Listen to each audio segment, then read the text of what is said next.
जा। हाँ तो विद्यार्थीगण, हम लोग क्लास 11 फिजिक्स चैप्टर का नाम है गति का नियम चल रहा था बाबू। इसमें हम लोग चर्चा कर रहे थे जड़त्व के बारे में। जड़त्व के बारे में हम बताएं कि जड़त्व जो होता है बाबू वह 3 प्रकार के होता है। एक होता है विराम का जड़त्व, एक होता है गति का जड़त्व, एक होता है दिशा का जड़त्व। तीनों के बारे में हम चर्चा कर लिए थे। अब हम लोग पढ़ेंगे बाबू गति के प्रथम नियम।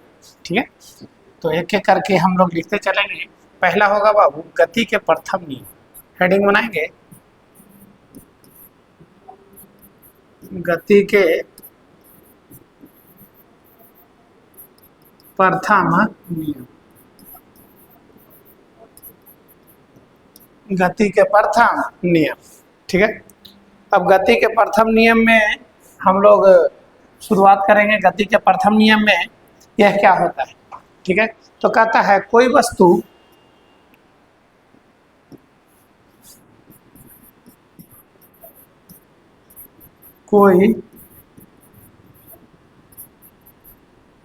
गति के प्रथम नियम में है कि कोई वस्तु जड़त्व के कारण, कोई वस्तु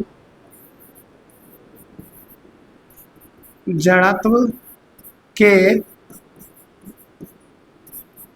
कारण अपनी गति की स्थिति को,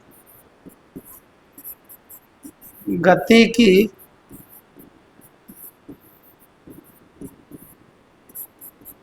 स्थिति को तब तक बनाए रखता है, बनाए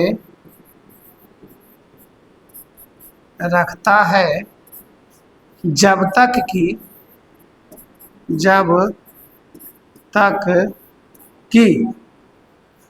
उस वस्तु पर, उस वस्तु पर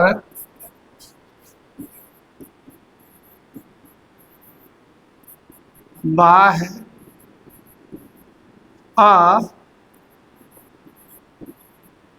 असंतुलित बल कार्य ना करे। क्या कर रहा है कि कोई वस्तु जड़त्व के कारण अपनी स्थिति को, माने अपने गति की स्थिति को तब तक बनाए रखता है जब तक कि उस पर कोई बाह्य असंतुलित बल कार्य ना करे। ठीक है, ये है बाबू गति के प्रथम नियम का स्टेटमेंट। मतलब ये हो गया कि किसी कोई वस्तु अगर विराम में है तो वह विरामे में रहना पसंद करेगा, और गति में है तो गति में रहना पसंद करेगा जब तक कि उस पर कोई बाह्य बल कार्य ना करेगा। ठीक है, अब इसमें आता है बाबू रेखीय संवेग। पॉइंट जो इसमें अलग अलग पॉइंट्स हैं, उसमें पहला पॉइंट आपका बनेगा रेखीय संवेग।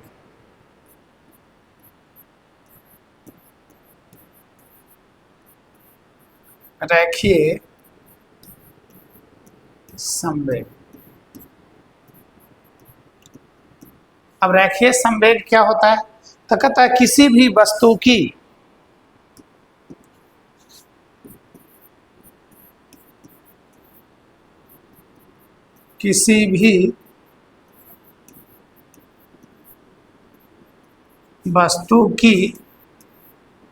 गति की मात्रा, गति की मात्रा को रेखीय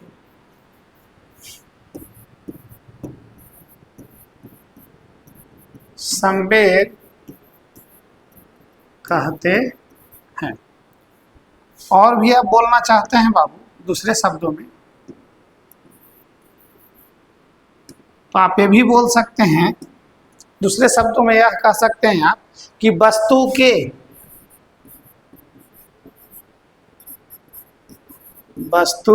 के द्रव्यमान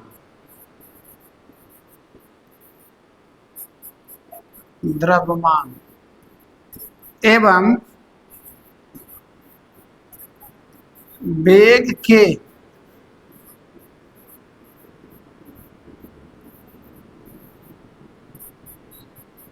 गुणनफल को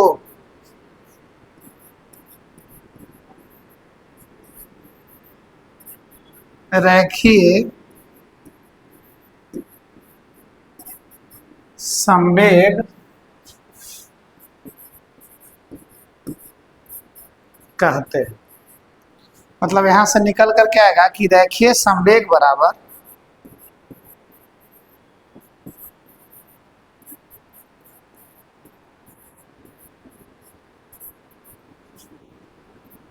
द्रव्यमान गुणे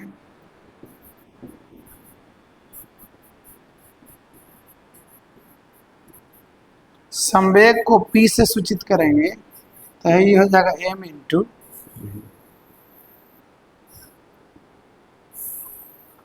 ठीक है। तो यह सूत्र निकल करके किसका है बाबू?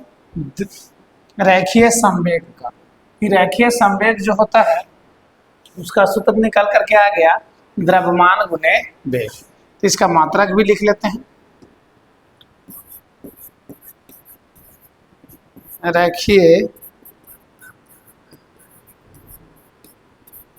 संवेग का मात्रक।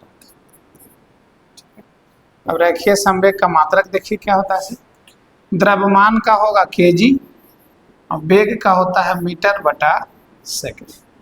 इसी को आप ऐसे भी लिख सकते हैं, यहाँ हो जाएगा केजी मीटर प्रति सेकंड। आप ऐसे ही बोल सकते हैं, ठीक है। इसका बीमा भी लिख लीजिए।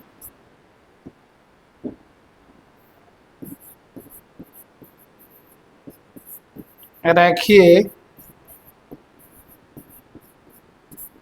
संवेग की बीमा।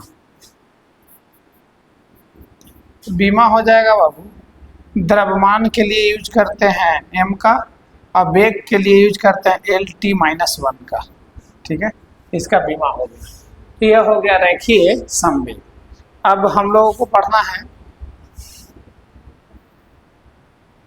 गति के द्वितीय समीकरण। क्या पढ़ना है बाबू? गति के द्वितीय समीकरण, ठीक है। हेडिंग लगाएंगे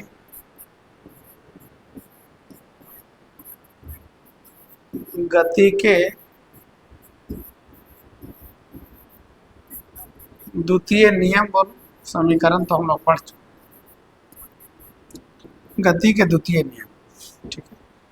अब देखें सर गति का द्वितीय नियम क्या है। कहता है किसी भी वस्तु पर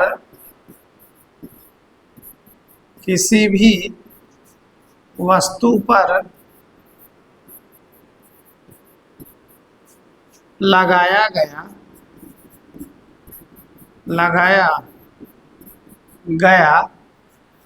किसी भी वस्तु पर लगाया गया बाह्य असंतुलित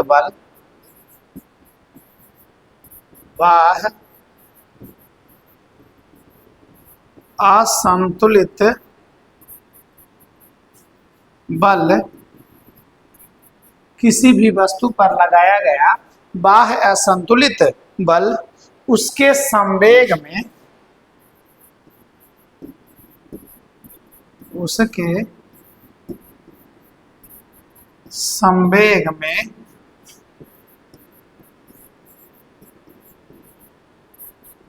परिवर्तन के दर के समानुपाती होता है।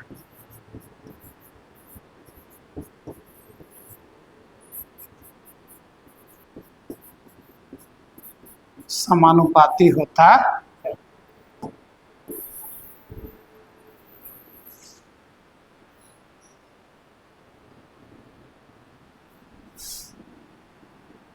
ठीक है। अब देखिए ये तो स्टेटमेंट था। स्टेटमेंट कह रहा है क्या कि किसी भी वस्तु पर लगाया गया बाह्य असंतुलित बल उसके संवेग में परिवर्तन के दर के क्या होता है? समानुपाती होता है। मतलब बाह्य असंतुलित बल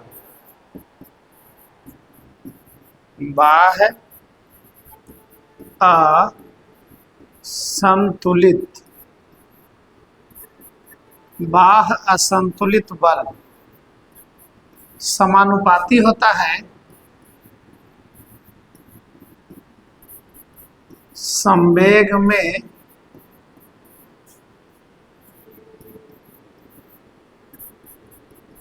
परिवर्तन की दर के। बाह्य असंतुलित बल जो होता है बाबू, बाह्य असंतुलित बल, बाह्य असंतुलित बल जो होता है वह कह रहा है संवेग में परिवर्तन के क्या होता है, दर के समानुपाती होता है। मतलब बाह्य असंतुलित बल समानुपाती हो जाएगा संवेग में परिवर्तन के दर के। क्या है इसे, थोड़ा सा इसके बारे में चर्चा कर लेते हैं, क्या होता है इसे, कैसे यह वर्क करेगा, ध्यान देंगे। कहता है कि मान लिया जाए, इसकी चर्चा कर रहा है कि बाह्य बल, बल समानुपाती होगा किसके, संवेग में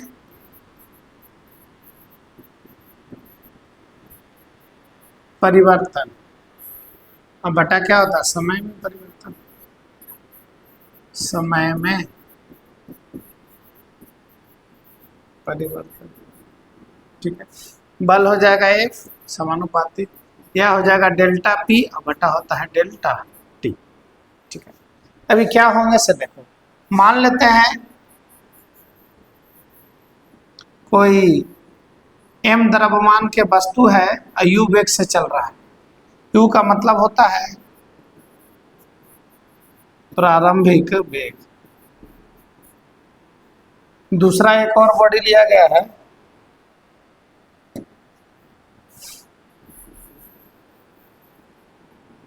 m द्रव्यमान का वस्तु है, v वेग से चल रहा है। v को बोलते हैं क्या, अंतिम वेग,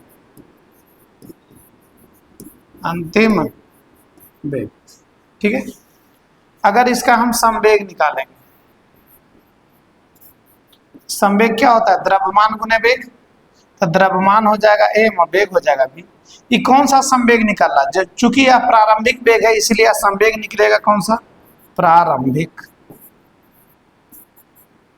यहां पर भी संवेग निकालेंगे, यह हो जाएगा क्या, द्रव्यमान गुने वेग, लेकिन संवेग कौन सा निकलेगा, अंतिम। तो प्रारंभिक संवेग हो जाएगा प्रारंभिक संवेग हो जाएगा आपका m इंटू यू और अंतिम संवेग हो जाएगा m इंटू भी। अब ये वाला वैल्यू के यहाँ पर पुट कर लेते हैं, तो यहाँ हो जाएगा F समानुपाती, यह संवेग में परिवर्तन का क्या मतलब होता है, यह कहता है अंतिम संवेग, अंतिम संवेग और माइनस होता है प्रारंभिक संवेग, और बटा में तो डेल्टा टी है ही है, ठीक है। अब थोड़ा सा और देखें, यहाँ हो जाएगा F समानुपाती, अंतिम संवेग का मतलब एम भी, प्रारंभिक संवेग का मतलब एम यू, और बटा हो जाएगा क्या, डेल्टा टी। तो F समानुपाती, यहाँ से m कॉमन कर लीजिएगा तो v माइनस यू और बटा में क्या हो जाएगा, डेल्टा टी। आपको पता है कि v minus you delta T को ही हम लोग कह देते हैं क्या, ए, यह क्या कहलाएगा आपका, यह आपका कहला जाता है, इसी को हम लोग कहते हैं ए का मतलब हो जाएगा त्वरण। इसको क्या कहते हैं, त्वरण, क्योंकि वेग में परिवर्तन बटा समय क्या कहलाता है, त्वरण कहलाता है। तो वेग में परिवर्तन बटा समय या त्वरण कहलाएगा। तो आप यहाँ से इस बात को भी समझ सकते हैं कि F जो होगा बाबू यह समानुपाती हो जाए किसके, तो बोलिएगा m इंटू ए के। जब समानुपाती का साइन हटाते हैं तो कोई कांस्टेंट आएगा, तो उस कांस्टेंट को हम लोग बोलेंगे बाबू F बराबर हो जाएगा k इंटू एम। k क्या होता है, स्थिरांक होता है, k को क्या कहते हैं बाबू, स्थिरांक।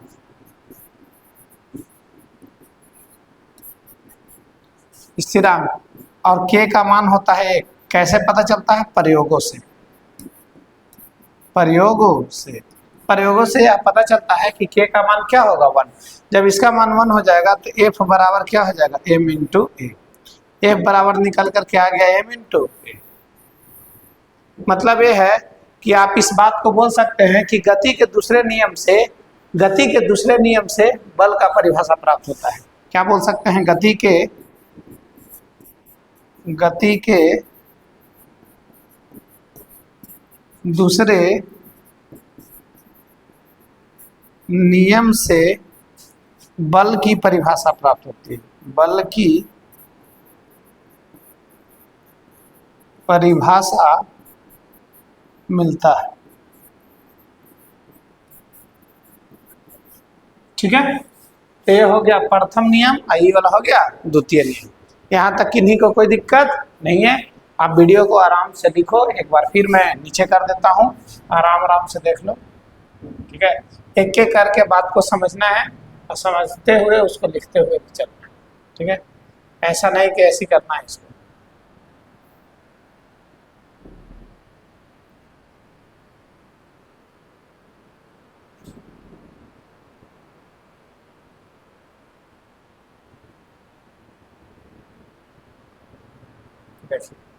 यही था आपका सिस्टम, यहीं से आपका शुरू हुआ था। यह था गति के नियम, लॉ ऑफ मोशन, यहाँ से शुरू हुआ था यही सिस्टम, और धीरे धीरे यह बढ़ता हुआ ऊपर गया। और जब हम लोग गति के प्रथम नियम पढ़े तो उसमें संवेग पढ़े, फिर गति के द्वितीय नियम पढ़े, और गति के द्वितीय नियम से ही हम लोग निकाल लिए थे क्या बाबू, बल के बारे में, कि गति के दूसरे नियम से ही बल की क्या मिलती है, परिभाषा मिलती है।